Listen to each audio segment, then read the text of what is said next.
Hey guys, welcome back to the Hey Girl podcast.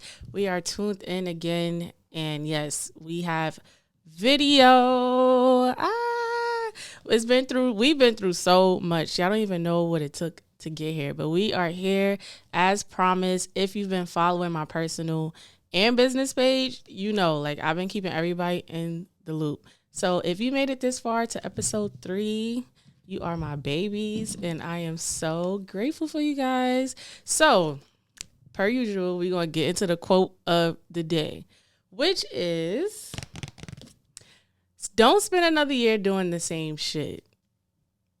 Period. Everybody jacking like, hey, February 1st is the new year. And yeah, if that's the case, don't do the same thing. Start something new or pick up from your old resolutions. So that's the quote of the day. Don't fall behind. We only 1 month in, even though it felt like a whole fucking year. But I wanted to get the topic today of, well, let me tell y'all where it stemmed from. I was watching Raising Kanan, and I think it was episode 5 I was watching, and oh god, I forgot their names, but it was Rock and Joey Badass. I forgot. Oh, Unique, that's his name on the show. I was watching that episode, right, and they was getting it in, and I'm like, do Rock husband feel okay with this?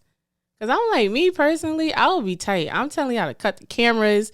Y'all gonna have to swap, get a double in or something. Cause it wasn't. I was offended. I felt the way. It was too passionate, and I'm like, how many takes did they do?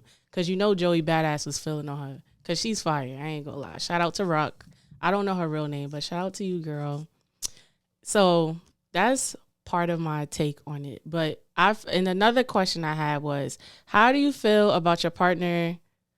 Basically, the main question is, how do you feel about your partner participating in a sex scene? So I feel like, me personally, I don't know, cause I feel like everybody's gonna be like, it depends on the bag, but it's like, you're not gonna be tight. If you see your husband or your girl or your boyfriend grinding the shit out of somebody, you know it's friction. Like, you know they feeling something. I'm gonna be offended. Like, no, I'm sorry, we not doing that. So, and what also made me think when I had that question was, is it your partner's responsibility to make you feel secure? So, my thoughts on that is simply no, it's not technically your partner's, I guess, responsibility wholeheartedly.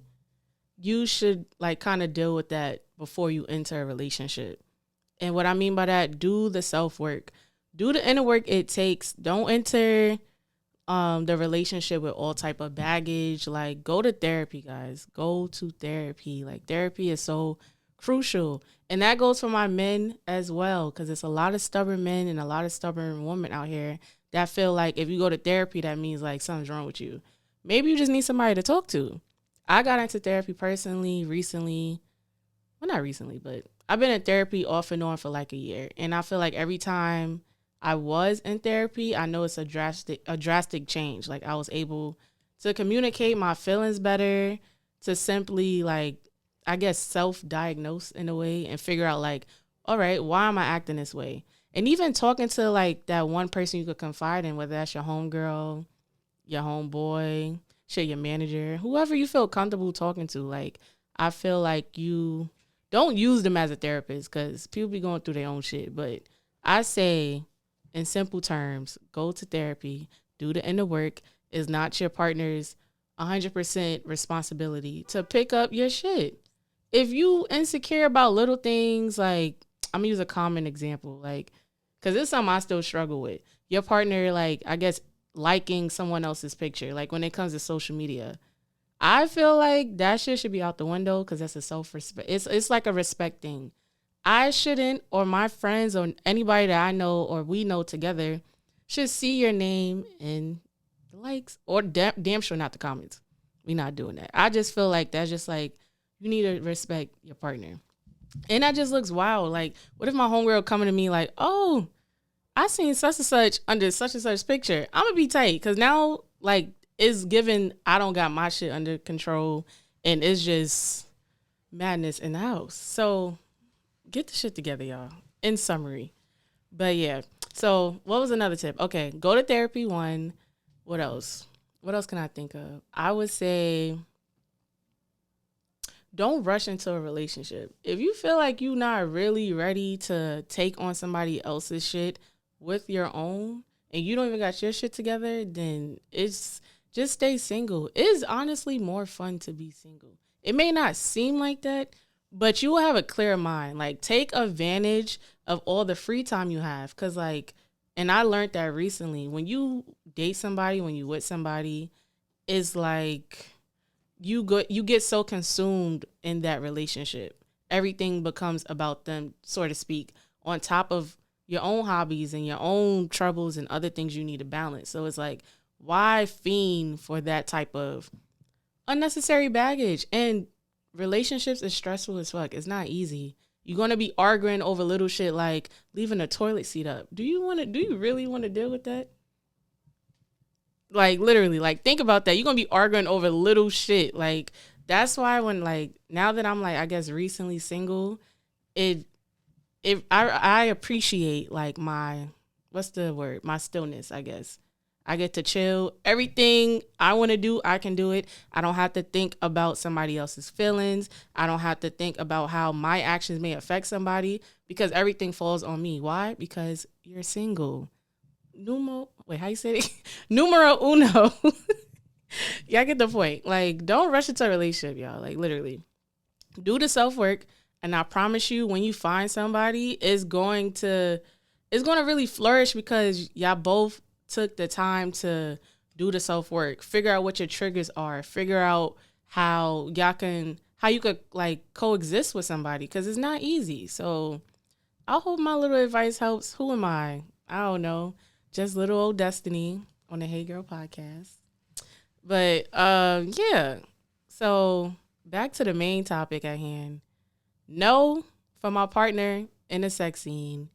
Damn sure. It's a hard no for me. Like, I ain't even gonna lie. Like, I don't care how big the bag is. I don't care if it's $1 million per second. It's a no.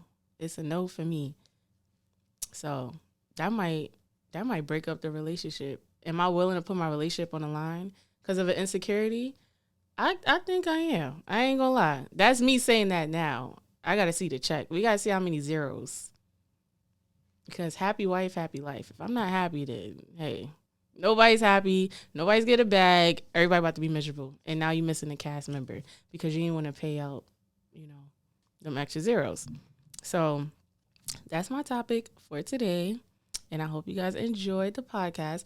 But before I end the podcast, I'm going to actually pull a card from the Self-Love We're Not Really Strangers card game.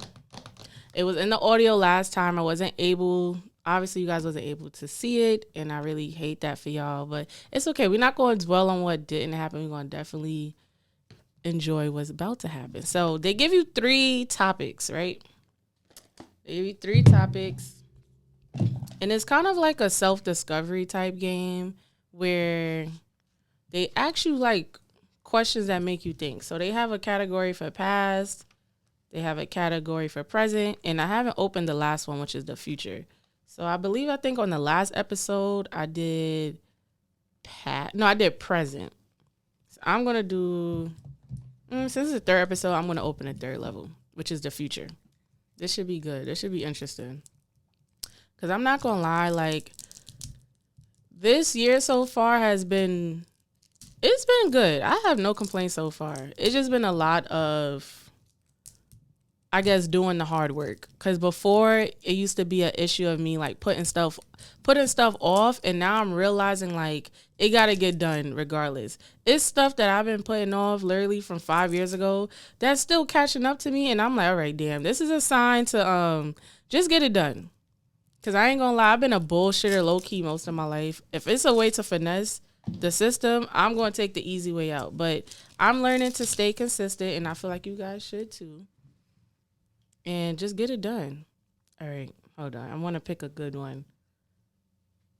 All right, I'm going to pick 2, and I'm going to pick the best one. One is saying, what's one thing about yourself you don't want to forget? And then there's another one that says, what are you freeing yourself from? See, I don't know. These questions be a little too deep. I think I'm going to answer both. Because why not, right? All right. So this one says, what's one thing about yourself you don't want to forget? I don't want to forget. I don't know. I feel like since I be asking these questions on the spot, I gotta really sit and think about these. But all right, a simple answer I will give to this: What's one thing about yourself you don't want to forget? I would say how dedicated I am to my crafts. Like I don't want to forget like the bigger picture. The bigger picture, especially if you're from New York, is to have, the white picket fence, your front and backyard, having cookouts, having family little get-togethers. Like I want that. I want that for myself because I was raised in Harlem, in the city, where it's just mad traffic, and it's just a headache. Like even down to today, I had a long day, y'all. I really did.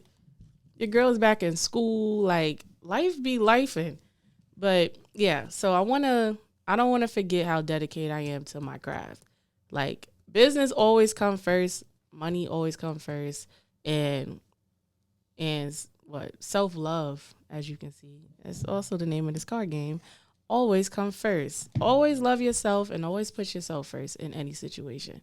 And that may sound selfish, but I promise you it doesn't come from like a selfish part of me. Like I feel like if you're not showing up for yourself and you're not full, like if your cup is not full, you can't be any good to anybody. So make sure you're good first. And that's just that. And then this other one, I feel like it's a little more complicated. What are you freeing yourself from? I want to say debt. Debt, and also always feeling bad for putting myself first. I feel like I've been a people pleaser like majority of my life. And I feel like this year is the time where I'm like now doing things without feeling guilty about it. Like if I say no, the answer is no. If I don't feel like it, I don't feel like it. Before I used to damn near say yes to everything. Oh, you want to go here? Yeah, we out. You want to do this? Can you do this? Yes, yes, yes. Like was one big yes man, and it like that shit is draining. There's no more of that. So sorry if you didn't take advantage of your free trial. The trial is now done. Done. Done. So yeah. So feeling guilty, I would say, for always saying no and not putting myself first, and debts. I said this before and I'm going to say it again. I don't know what platform I said this on, but it was TikTok I said it on. Like basically pay them credit cards off, y'all. Like I'm going to just leave y'all with that. If you got debt, don't sign yourself up for that. Like I made a dumb mistake at the age of like 18, and I opened a credit card just to go to Miami with my aunt. And yeah, I'm going to leave it at that. I ain't going to put y'all all in my business, but pay them credit cards, y'all. So that is the end of this episode, guys. I want you to like, comment, and subscribe to the channel. You guys have been y'all been doing your thing, and I appreciate you guys more and more each day. You are tuned into the Hey Girl podcast. See you guys next week. Bye.